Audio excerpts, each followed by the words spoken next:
We've been explaining for a while, and we know you've been hearing, that all this sifting and sorting of life has caused you to create a vortexual version, a vibrational version. And most of our physical friends, even those who have been listening to us for quite a long time, they really don't accept the realness of this vibrational reality until it manifests.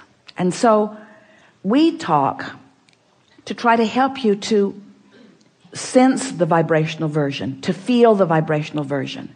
In other words, if we could get you to feel secure even before it manifests, it would manifest faster. Most want it to manifest before they feel secure. But that's going about it backwards. So if we can get you to feel secure, if we can get you to feel in love before the person shows up, the person will show up. But humans think they need a person to be in love with. And we want you to know you can be in love with an idea. You can be in love with the idea of a relationship. You can be in love with the memory of a relationship. You can be in love with that aspect of that relationship and that aspect of that relationship and that aspect of that relationship, which means holding it active in your vibration. And it has to then be realized by you. So this realization recently, the way we are describing it to you, maybe to help you understand it. But since you sometimes don't accept the vortexual version, then the grid version isn't easy to follow either, but we're going to give it to you anyway. Everything you want is vibrationally gathered, all the cooperative components in your vortex. And it is ready to reveal itself to you. And the reason that we're using the word reveal or realize is because you are going to be the interpreter of it. In the same way that that sweet bird was the interpreter of a message from Jerry to Esther. There are interpreters all around that are ready to interpret the message to you. Humans, we're not just talking about birds. We're talking about experiences. We're talking about financial forces. We're talking about ideas that flow to you. There's all kinds of manifestation that occurs once the vibration of your grid, which means your practice day-to-day vibration, is closer to the vibration of your vortex. It just has to be, you see. And you've lived pieces of that. When you finally made the decision that you were going to do something different, that decision was your grid filling in. That was you having asked and asked and asked, getting the vortex going and going and going. And at a moment of little or no resistance, that determination came to you and you knew what you were going to do. Remember how clear you felt? In fact, you're still feeling sort of clear about it because you were wanting to convince us all of that turning point here and now. So turning points, you like the word turning points? Turning points are often the grid filling in with an idea that you are now ready for. It's not that the idea isn't there. It's that you're not ready for the idea. It isn't that you're not ready for the idea because you don't want it, because you do. It's because you're not ready for the idea because you're not a vibrational match to the desire. You're a vibrational match to the absence of the desire. Feel the difference? So you ready yourself for what's in your vortex by feeling better. And you feel better by leaving out the things that don't feel good and focusing on the things that do feel good. So it is this simple. Take the handful of things that feel good and just run them into the ground. Have you ever had a good joke that you just want to tell to everybody? Pretty soon you're repeating it again to the same people. And they're saying, dude, I heard that. I laughed the first 5 times. It's over for me. But you know how fun it is to get hold of something that feels good, that you can delight yourself and others with. Well, this is the same sort of thing. Get a handful of those things that are delightful to you and just play the loop again and again and again and again and again. Let it be your basis of traction. Let something that delights you be the loop that you play that keeps your grid in this high vibration so that what's in your vortex can show up now and now and now and now and now. And do you know what happiness is? Happiness is being in that place where you're the receiver of the right idea at the right time. Happiness is being in that place where something occurs to you at the most opportune moment. Happiness is being at the top of the stairs. You're getting ready to walk down. You don't know it, but your heel is caught in the hem of your pant leg. and you are about to take a header down the stairs. But the broader part of you knows that and gives you the inspiration to take hold of the railing. So when you go to move your foot and can't, you're stable. That's happiness. That's happiness. That's alignment. Happiness is moving in traffic and having an impulse to take this exit for no good reason other than you feel like it, or even taking it even though you didn't really mean to, because you turned your driving over to your higher power for a moment and you missed the traffic jam, or you missed the traffic congestion as a result of an accident. All kinds of things like this are happening to you all day, every day.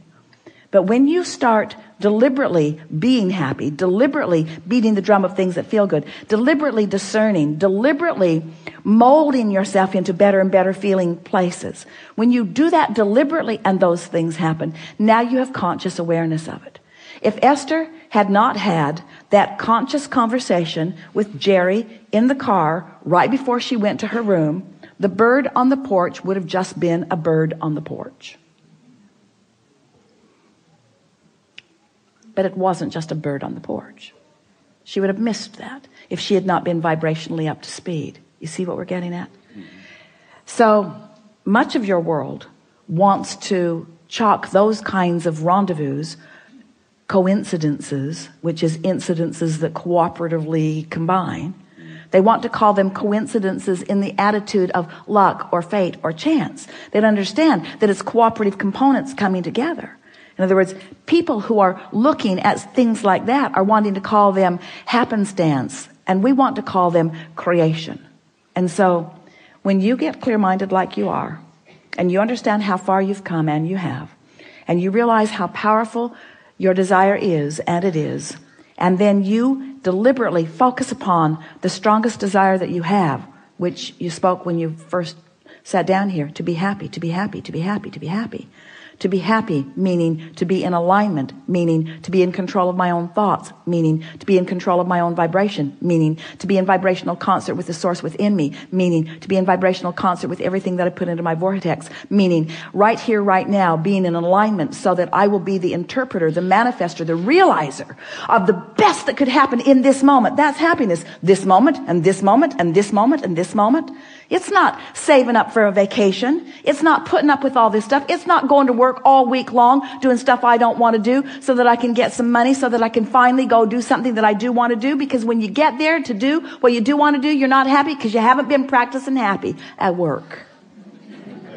You're not going to be happy on that vacation if you're not happy at work while you're earning the money to go on vacation. Are you? Don't you get on vacation and don't you just complain, it's too short?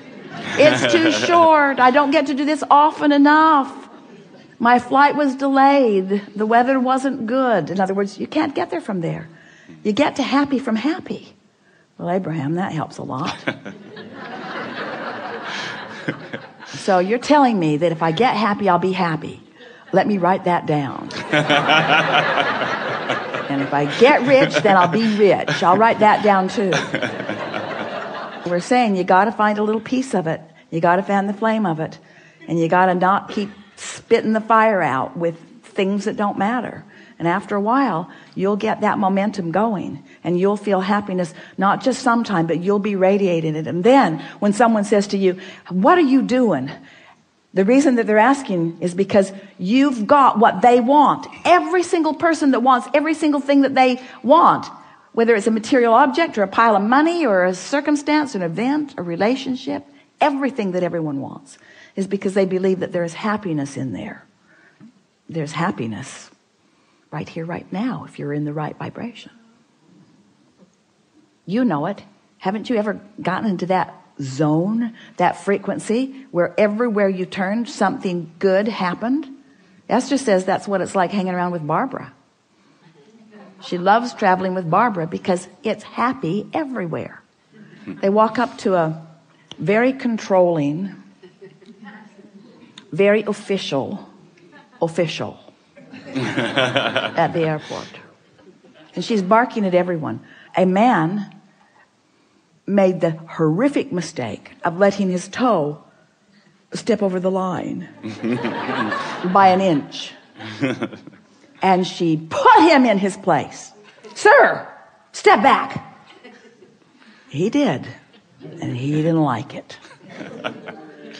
And Esther thought, ooh, that was harsh and unnecessary. And Barbara, who refuses to focus on anything unpleasant, missed it completely. So when she got up there, she got a big smile. She got moved fast to the other line. In other words, she's treated like royalty. While this poor man was put into the dungeon. No, get what we're talking about. In other words, you attract by virtue of how you feel. We know we've been taking a bit of long time here, longer than we promised at the beginning, but it's so worth contemplating. How happy am I? How happy can I be? How good can I feel? What's the best feeling thought that I can find right now? What's working in my life? What's working out?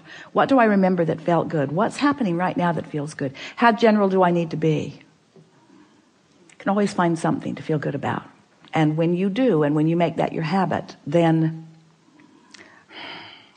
the actualization of it, the realization of it, the manifestation of it is so pronounced in your experience that people will be flocking to you and saying, what is your secret? And you'll say, I'm happy.